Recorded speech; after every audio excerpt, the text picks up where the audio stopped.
really don't know how many of these are out there.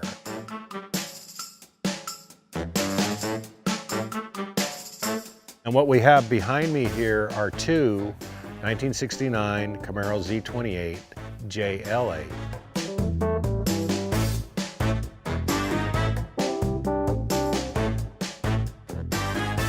JL8 is a code that you used when you ordered a special feature on the car, and that feature was four-wheel disc brakes.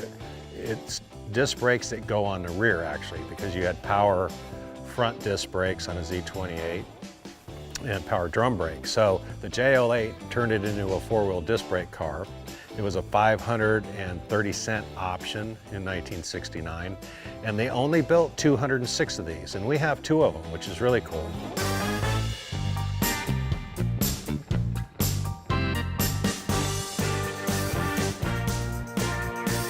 The reason we don't know how many are actually still out there is that this is a highly sought after collector car.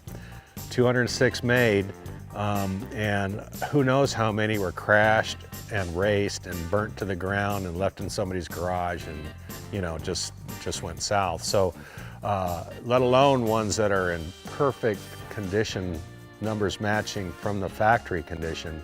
You know, they're just a rare bird indeed. And most collectors will put them in their collection and sock them away, and you don't see many that come up for sale ever. The reason that 206 number, production number, is important is that this is the car that you raced in SCCA Trans Am. And in 1969, the SCCA required that a manufacturer manufacture 200 or more. So Chevrolet built 206 of these, and you know, naturally you wanted four-wheel disc brakes to go road racing, and so this was the car to have to go do that.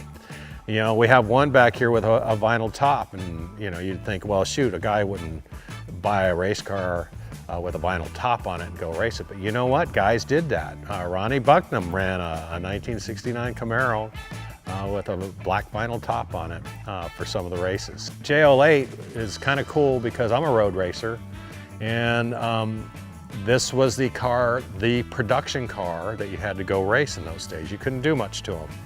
Of course, we found out later on down the road that Mark Donohue won the Trans Am Championship in 1969. You know, Mustangs won the first 2 races. Bucknam won the 3rd race in a Camaro.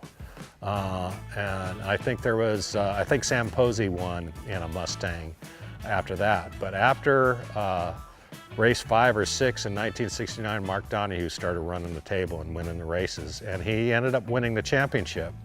And a lot of the stories that come back about what Roger Penske did and the team did back then, Donohue was an engineer. He spent so much time developing the suspension on that car. They had skid pads, and nobody did that back in those days. He would run this car on a skid pad and just get all the bushings and everything just right.